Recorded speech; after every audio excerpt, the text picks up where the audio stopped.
Hello guys! Hello Capricorn! Welcome dito sa aking channel Capricorn. Welcome sa Kapalaran 888. Ano bang message? Ano bang guidance sa'yo sa linggong ito? This is from today until Sunday. So, pasensya na kung medyo na late tayo. Capricorn. Wow! High Priestess din. Alam mo yung High Priestess, sobrang aktibo siya ngayon. Lahat ata ng zodiac sign lumabas siya. So, kailangan natin na makinig sa ating intuition. Okay? Okay. High Priestess, 3 of Cups, 5 of Swords, 3 of Swords, and 6 of Pentacles, Judgment. Okay. Okay. Dito sa barahang to, High Priestess and 3 of Cups. Merong celebration na paparating. Kumaga hindi pa naman siya ngayon, o hindi pa naman siya ngayong linggong ito, Capricorn. Wala namang, like, maybe there's a celebration of birth, like birthday, or wedding anniversaries, or kasal. But this one is hidden pa siya. Ang High Priestess kasi, hindi pa naman siya lumalabas. Hidden. So, meron kang pinagpipray sa Panginoon. Meron kang parang yung minamanifest mo. Manifestation of your dreams, goals. And siguro dahil sa sobrang tagal niya, Capricorn, gusto mo na lang na-give up. Yung parang sobrang tagal mo nang naghihintay sa promotion, sa salary increase, yung iba naman sa kasal, or pwedeng yung iba naghihintay na makapag-travel around the world, ma-promote, parang ganun. So, or pwedeng kung OFW ka, gusto mong makauwi na ng Philippines, pero hindi pa rin nangyayari. So, yung mga ganong scenario, parang gusto mo na lang na-give up. Gusto mong i-give up yung situation. And alam mo na nasasaktan ka or masasaktan ka pag give up mo yung pangarap mo na yan. But nandito yung judgment, sinasabi ng barahan na meron ka na matagal mo ng plano, Capricorn, or matagal mo ng gusto na gawin or mangyari sa buhay mo na hindi nangyayari.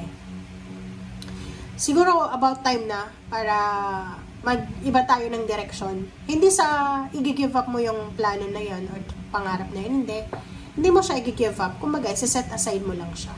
Diba? Set aside mo na, diba? Like, ang nakikita ko dito, like, example lang. Gusto mong magpaganda, magpa-rhinoplasty sa ilong, diba? Kaso yung pera mo, konti pa lang.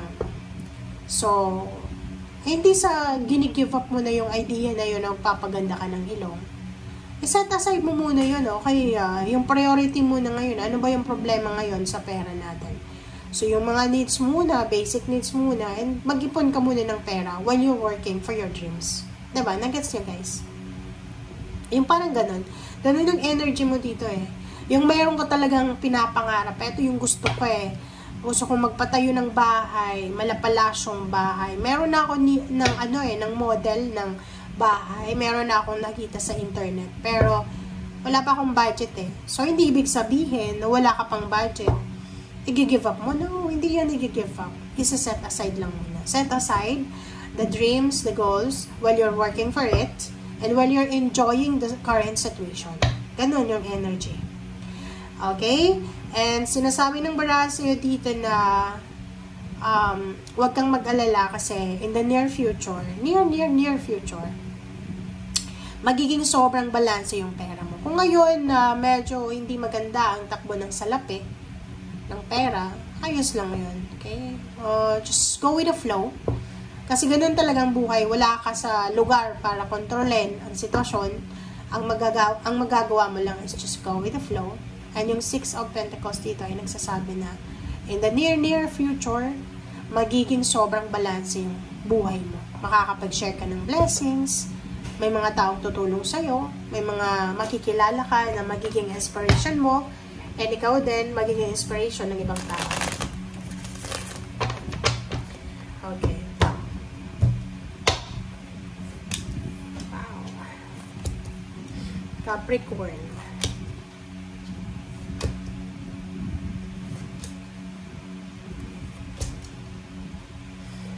Okay. Sa kasalukuyan, nakikita ko sa'yo dito na siguro meron kang kaaway or meron kang kagalit or ka-misunderstanding.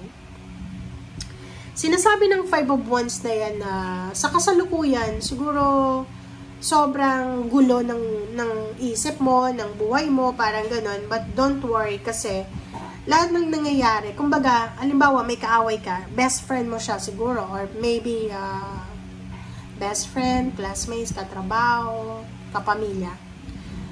Meron kang kapamilya na close kayo, yung parang close talaga kayo, na parang kambal tuko. Nag-away kayo, tapos, syempre nasaktan ka. Nasasaktan ka because of your closeness. Hindi mo alam na that situation, yung pag-aaway nyo na yan, ay rason yan, or kumbaga, synchronicities, diba? Parang binigay sa'yo ng universe yung pag-aaway na yan para ma-realize mo na ang taong yan ay hindi para sa'yo.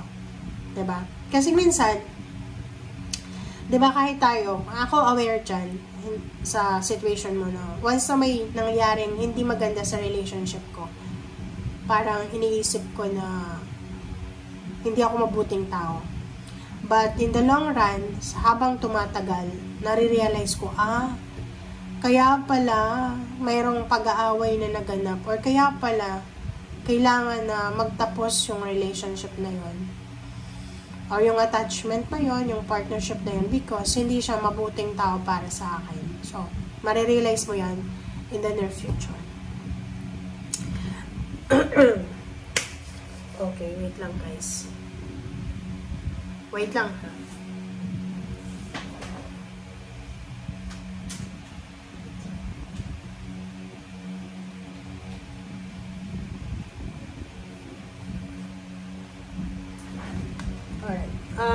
Dito sinasabi ng bara sa'yo, Capricorn, na maybe this is business partner. Partnership siya. Pwedeng hindi kayo magkaunawaan ng partner mo sa business or sa trabaho or boyfriend, girlfriend. Pwedeng maghiwalay. Because of hindi mo na gusto eh. Parang ganun. Hindi mo naman pipilitin yung sarili mo sa kanya. Diba?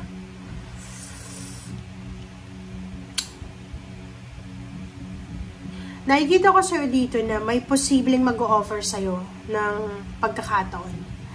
May someone dito na yayayain ka niya na maghanap ng trabaho sa ibang bansa, yayayain ka niya sa isang pagbabago. This one, maganda siya. Or maybe ikaw yan. Meron kang kakilala na pareho kayo ng goals, like-minded kayo. Pareho yung mindset ng dalawa. Magpaplano ka with that person na mag-travel around the world. Mga ibang bansa. Parang ganun. And, luckily, sinasabi ng Barasa dito na you are lucky talaga kasi kung sino man ito, ng taong ito na mamemet mo, siya ay makakatulong sa'yo para maging malinaw, maging maayos ang takbo ng buhay mo. And, pag ipinagpatuloy mo daw, Capricorn, itong plano mong ito ay magdadala sa'yo ng maraming options. So, halimbawa, may mga paghihiwalay or hiwalayang naganap, huwag kang magagalit. Huwag kang magagalit sa Panginoon, sa universe. Tanggapin mo na lang kasi minsan, yung mga endings na yan, needed talaga. Kailangan talagang matapos para makapagsimula. Halimbawa sa ngayon, marami kang problema sa pera, huwag kang mag-alala kasi in the near future, makukuha mo yung liwanag kung paano makukuha yung pera ngayon. Okay? Yan na niyang balance. 22. Balance.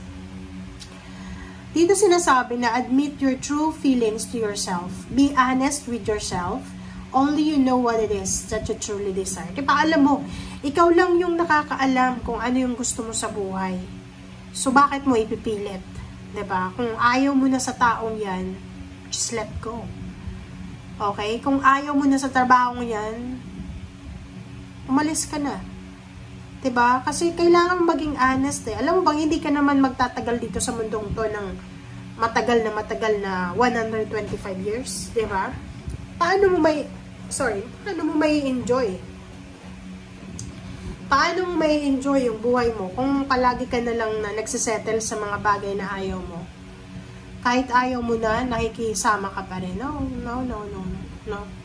Balanse. Yin and yang. Kailangan mo na ng balanse sa buhay, Capricorn. Pag ayaw mo na, ayaw mo na. Okay? So, yun. Thank you, guys. Bye!